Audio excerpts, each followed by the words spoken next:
Good Friday morning, Market Chameleons, and everyone joining us for the first time. Thanks for coming by and checking out the Market Chameleon pre-market show with this man, Dimitri Pargamanik. How you doing, D? Good morning, Will. How are you? Great. You want to start with the disclaimer?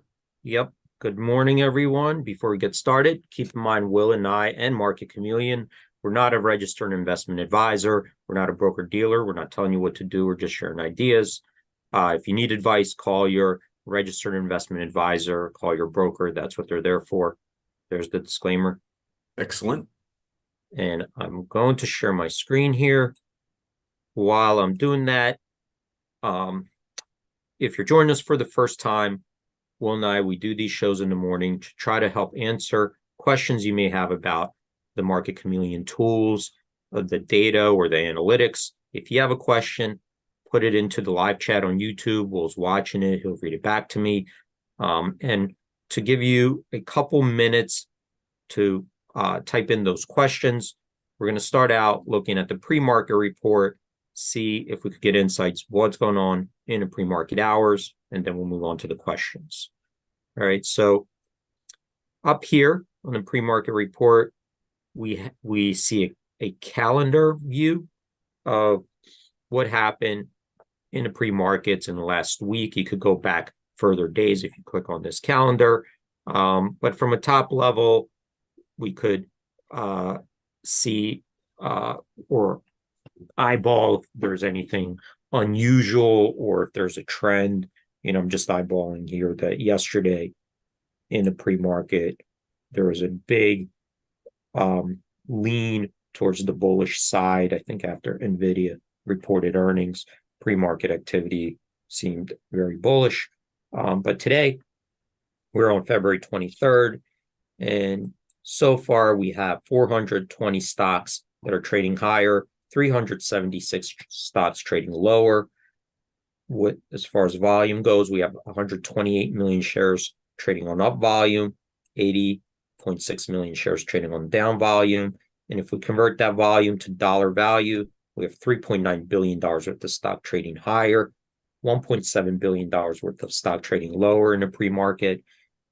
And from that perspective, looks like the pre-market trading has a bullish lean. If we could look at it from a couple more perspectives, then we'll go to the questions. I'm going to scroll down a little bit down to the list of stocks that are trading in a pre-market, so we could get a more granular view. We have the most active stocks, our biggest percentage gainers, biggest percentage decliners in the pre-market. Over here, we have 54 stocks that made our percentage gainers list, 64 on our largest percentage decliners list. So that points to a little bit towards the bearish side.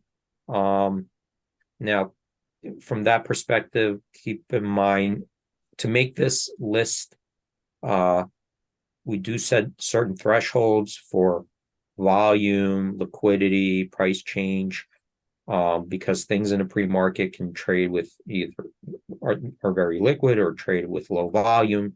And any stock that's listed on a major U.S. exchange, if it meets those thresholds, it could make it onto this list, and that includes small cap stocks, it includes ETFs, it could be a leveraged product, it could be even an inverse product. So to narrow down this list to a smaller group of stocks, we could use the filters above. If you have a watch list that you saved, you can filter this list by your watch list. We're going to use this filter in ETF. For example, I'm going to click on it, get a drop-down menu to select from different ETFs. We're going to choose this one, SPY, which is the S&P 500 ETF.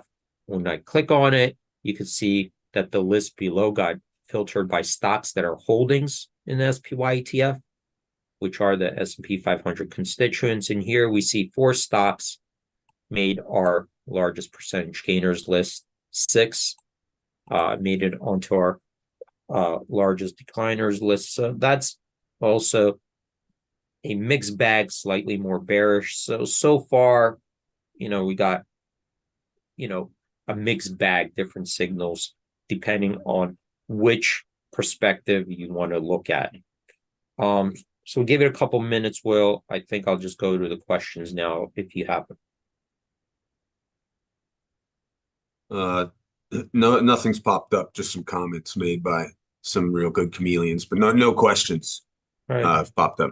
All right. So maybe what I'll do is, we're talking about NVIDIA yesterday. Let's come to NVIDIA. It was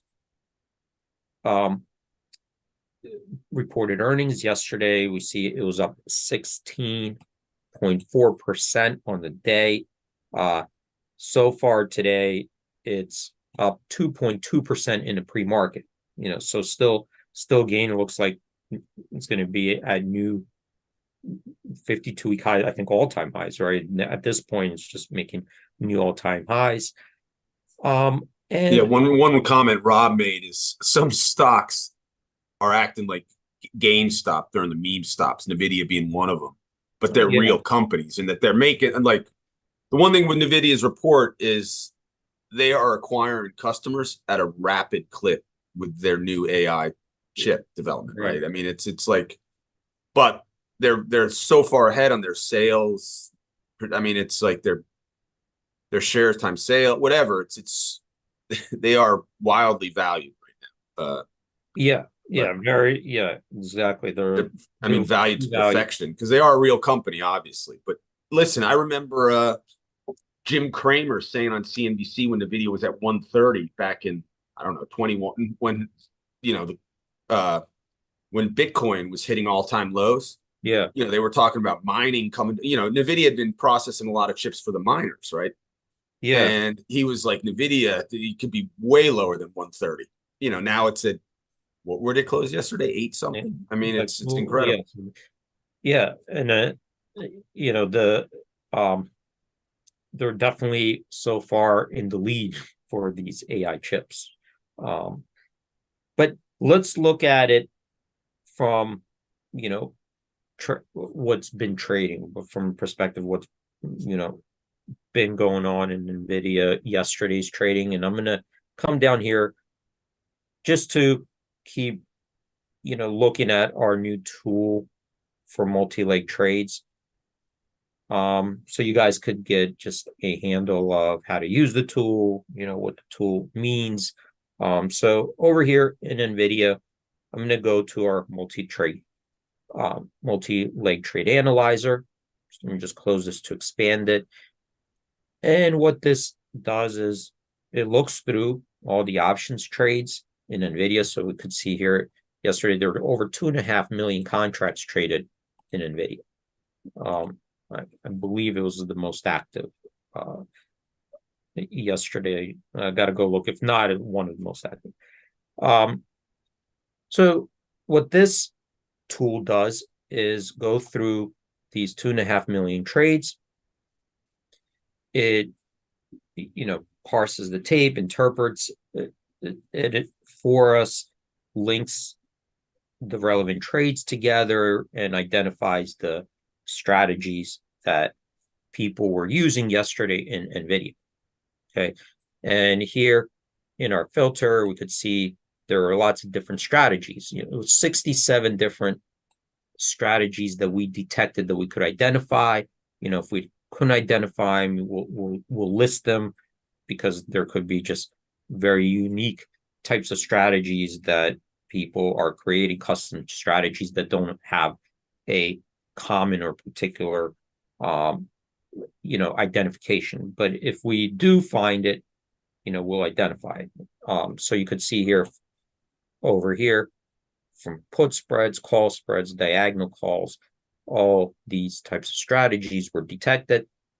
And this is the volume, total volume in NVIDIA that was in, for example, here, put spreads, and the different types of unique put spreads, over 4,033. So when we talk about strategies like a put spread, that could mean there are many different types of put spreads, because you could do a put spread in different expirations and different combinations of strikes. So there were over 4,000 unique put spreads that traded yesterday, and the total volume was 212,000. So most of the contracts were in put spreads. So you could click on these if you wanted to filter out just put spreads, call spreads. We're going to stay on all. And down here, then we have more information on those strategies. And this is sorted by the highest volume for a particular unique strategy. So it's not just the strategy, but it's by the unique strategy. So you could see here, the top one here was a diagonal call spread. And what is a diagonal call spread? You have two different expirations and two different strikes, right? A calendar spread is this two different expirations, same strike. Diagonal, you have two different expirations and two different strikes. So what are the expirations? March 15th and May 17th, the 750, 775 call, right? March 15th, 750 call, May 17th, 75 call. That's the diagonal spread. It traded 38,976 total contracts. Okay, from all the contracts, 38,976 were involved in this spread. And it traded a lot of times yesterday. So it wasn't one trade, 38,000.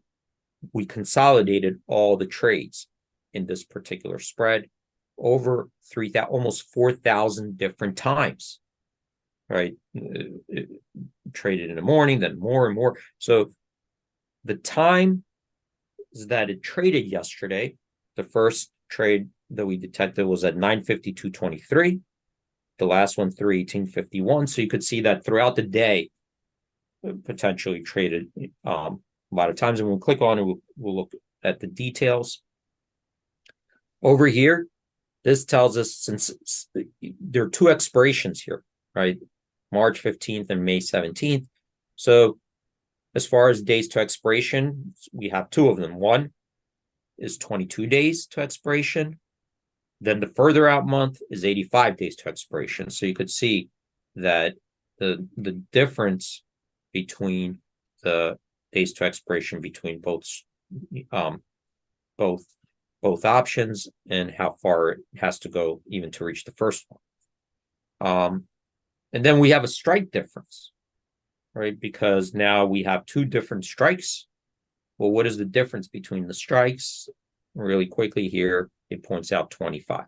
So you could do this in your head, but it's much more convenient if you have a lot of them to reference this, right? So that's why we put it there, to just quickly,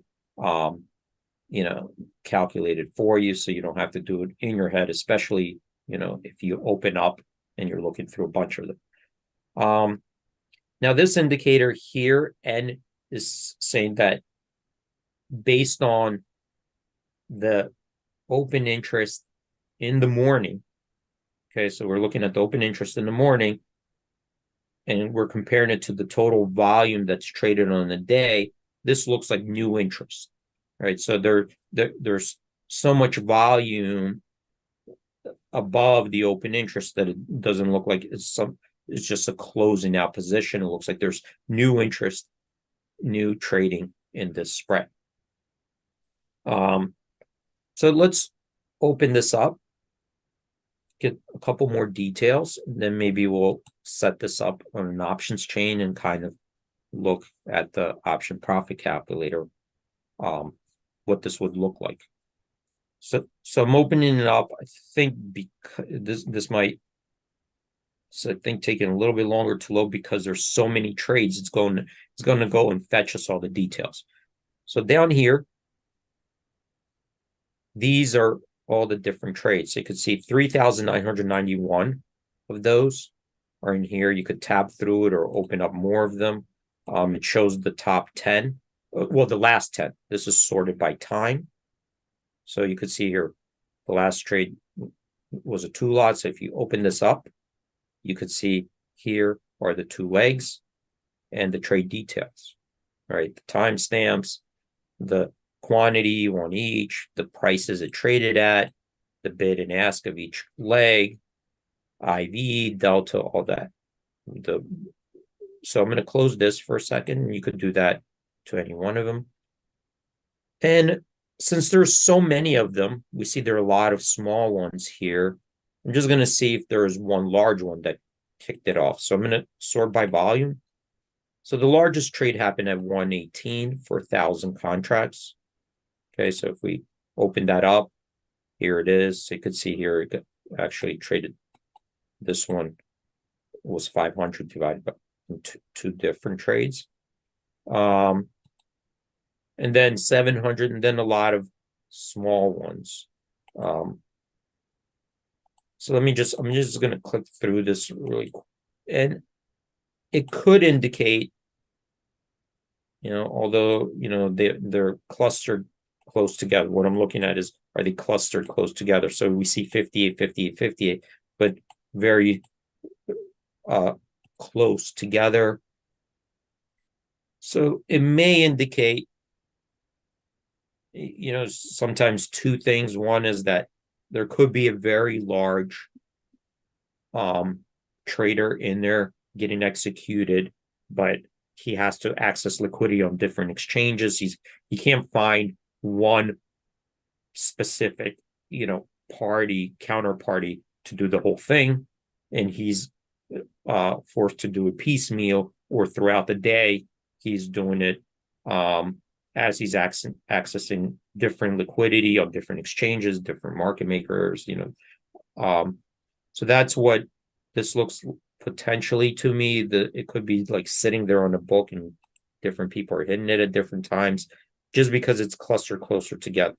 If they were further apart from each other and there are small trades, then it could indicate that there are lots of different players, right? Putting them in at different times, and could be because there's a newsletter recommendation, somebody wrote an article on it, whatever, and there spurred interest. So just eyeballing it, does look to me that even though it traded many different times based on those timestamps, that it could potentially be a order resting on the complex order books, or trying to continuously, find liquidity, through some routing system. I'm going to come up here, and what we could do is, since we have a little bit of time and no question, is let's set this up in the options chain and see what that would look like.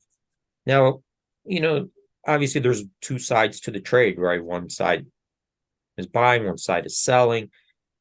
And just based on, let's just go here.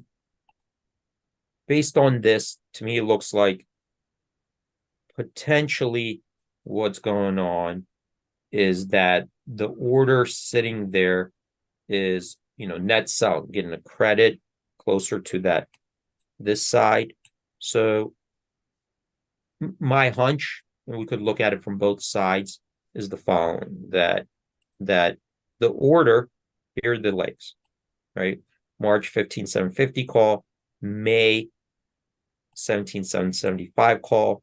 That the order looks to me like buying the lower strike near term versus selling the higher strike longer term. Okay, that's what it looks like the order might look like. And we're going to look at it. Well, what kind of exposure is he getting? What kind of bias does he have versus implied volatility, going forward, direction, and so forth. Okay, so let's set that up. The March 750 call, May 775 call. All right, we'll remember that. I'm going to set this up. We're working on, by the way, to just launch it right from here, but until we have. Which one is it again, D? The March 750 call. March 750 call. 775. Okay. So we're going to go over here to the options chain.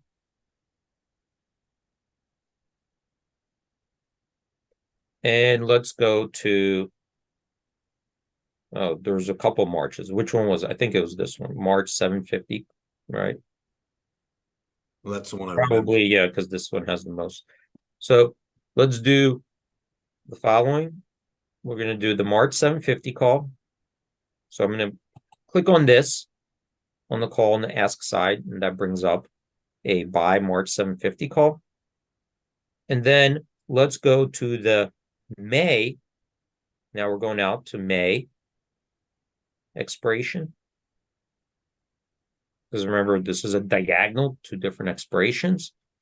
And it was the May 775 call right here, May 775 call. I'm going to click on that at the bid to draw up an ad. So this is we're going to set this up to analyze it from this perspective. Of course, we could flip it, it would be the opposite side. But so what do we have is buying the March 750 call over here, selling the May 775 call, okay, over here.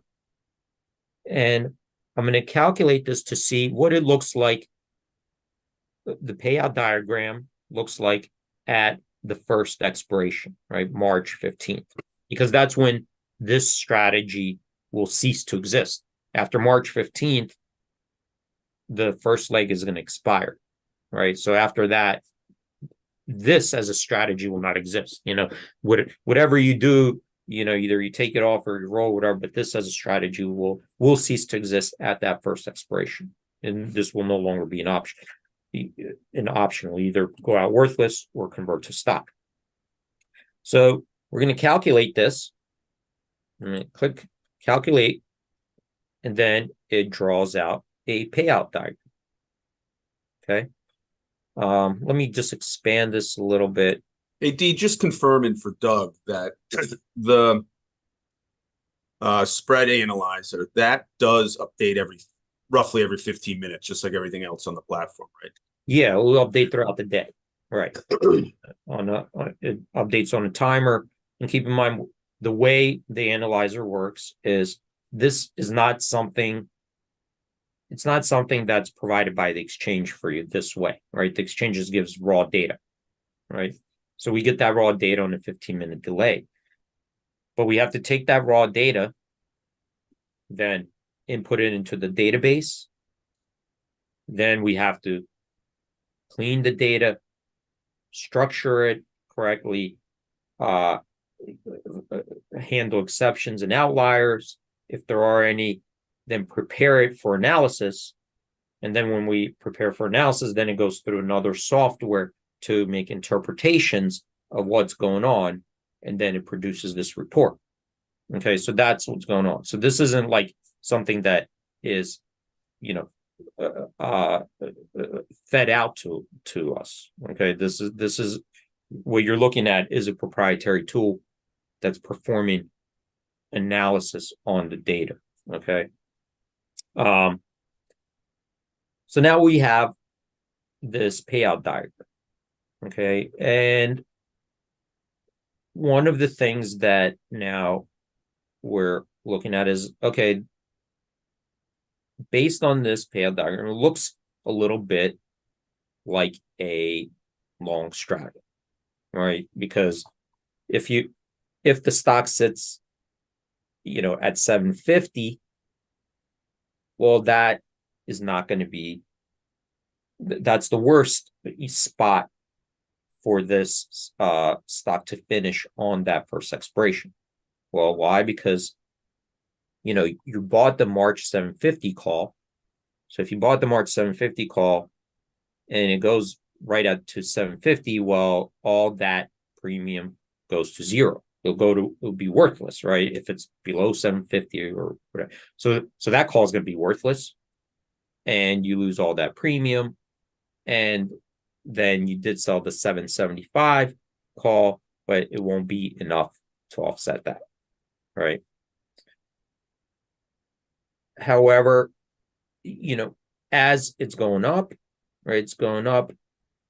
You you could see that, yeah, you're going to make on that 750, crosses the 775. This will come out, but you could see here that it's kind of like, think of it like almost like a buy right, in the sense that, if you own stock and you're short of upside call and the stock goes up, you're going to make money. Well, here, instead of owning the stock, you just did it with a call that has a lower strike.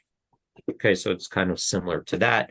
And if the stock collapses, what this is saying is, okay, yeah, you're going to lose on that 750 call. It'll go worthless to zero. But if it goes down far enough, it's so far out of the money that the value of this 70-75 call will collapse to the point where it becomes profitable as it's going low. So this is kind of what the visual looks like. And it is assuming that the implied volatilities are the same as they are now, and we could play around with that and change it. But what do we know is the following, that this position has some risks here. Has initially a delta risk, which isn't that big, 10 delta, so it's a little bit slightly positive, right? So you want it to go up rather than down, because if it goes up, it stands to make. Goes down, stands to lose from this point, $1 from this point. Gamma's very low right now. It has a short vega. And that means that you want the implied volatility to go down. On net, you're short vega. So really you want the implied volatility to go down on this May expiration. That if it went down, if the entire curve goes down by an equal amount of vol clicks, then it's good for you. If just May goes down and March stays the same, that's good for you. But really your vega is coming from this May, right? So this has a bigger vega than March.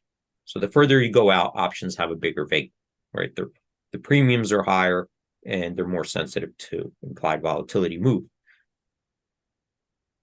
So you are exposed to a short vega. You're hoping that, what's the bet? Really, the bet is that if we trend higher from here, and as we trend higher, implied volatilities come in, then this spread stands to gain. Or if this whole, between now and March 15th, if everything collapses for some reason and really goes down, then you stand to make if it goes down, a lot. But you don't want it to kind of sit in that range over here and for vols to go up, right? So you don't want it to sit in that red range and for vols to go up because you're short vega. So that's that diagonal spread that it was the most, biggest volume traded spread yesterday in NVIDIA. So we just wanted to kind of do a deep, a more comprehensive analysis on it. All right, we're right up at 9:30. Well, I think I'm gonna. Yeah, that was an awesome job, D. Thanks so much. Right. Great week using this new tool. It is really something that's amazing. Awesome job. Thanks for joining us, Chameleons. Great job, Dima. Have a good weekend, buddy. All right. Thanks, everyone. Stay safe out there. Have a great weekend and hope to see you guys on Monday. Trade in peace, Chameleons. Everyone have a great day, great weekend, and we'll see you Monday. Bye-bye.